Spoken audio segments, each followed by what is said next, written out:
Which one is tougher if you had to pick one, football or wrestling?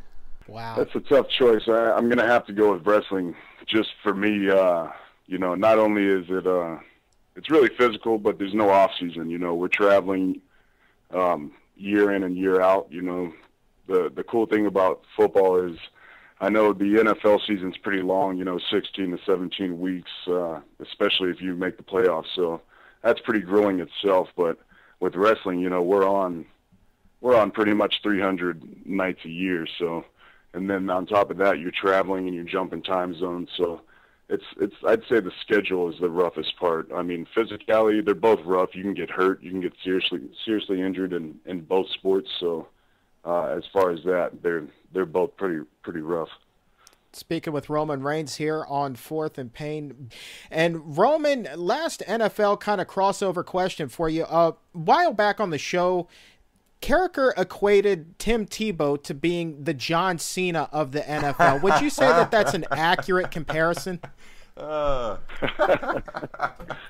wow. The John Cena and Tim Tebow comparison. I don't know if I've heard that one. the in-ring character that John Cena portrays in the ring compared to Tim Tebow. Yeah.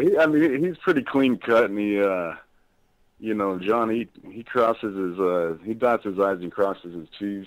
He's a good guy, just like Tim Tebow, but he's also one of those type of personalities where you either love him or hate him. I guess that's how Tebow is too. He gets as much of it, on the bad side as the good. So everyone has their opinions, but I'd say that's pretty accurate if you look at it that way.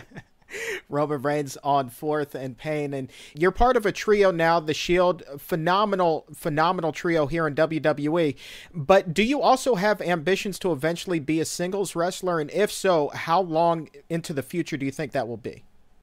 Oh yeah, I think we all have that ambition to be a singles wrestler and of course be the top guy and the WWE champion and headline and main event every event that we have. I mean, that's what makes us a good team, is because those are all our goals. So that's the biggest similarity all three of the us Shield members have, is that we want to be the absolute top guy in this company. We want to be the best wrestlers in the world, and we want to be WWE champions for the longest that we can be. So when that's going to happen, you're going to have to stay tuned and watch it play out.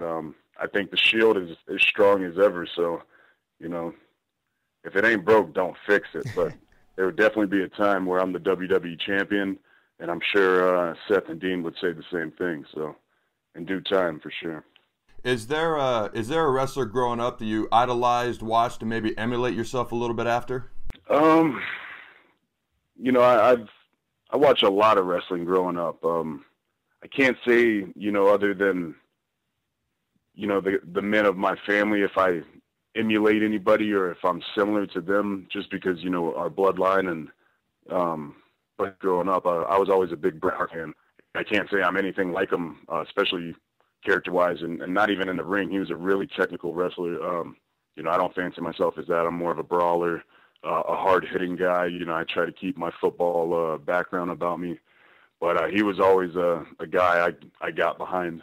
He was always my good guy that I rooted for. So Bret Hart for sure. We see so many new wrestlers come and go in WWE. So few catch traction with the WWE universe, but the Shield has actually broken through. What is it about this faction that the WWE universe so identifies with? I think we're real. We're ourselves. We're not trying to be anything we're not. That we've stated our claim. People know what we want. We want justice in the WWE, and to us, that's it being a better WWE. We want the competition to be greater. We want more viewers. We want our product to be the biggest in the world. Roman Reigns, greatly appreciate your time. Thank you so very much. Thank you, man. Thanks for having me.